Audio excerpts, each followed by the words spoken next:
सिंदेवाही वनपरिक्षेत्रातील गुंजेवाही जंगलात धुमाकूळ घालणाऱ्या आणि 4 महिलांचा बळी घेणाऱ्या हल्लेखोर वाघिणीच्या दुसऱ्या बछड्याला अखेर वन विभागाने जेरबंद करण्यात यश मिळवले आहे।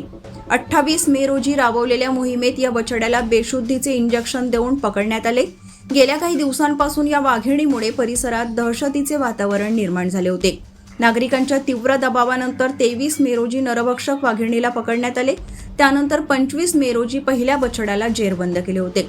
आता दुसऱ्या बछड्याला गुरुवारला पकडल्याने स्थानिकांना काहीसा दिलासा मिळाला असला तरी अजूनही 2 बछडे मोकाट असल्याने नागरिकांमध्ये भीतीचे वातावरण कायम आहे।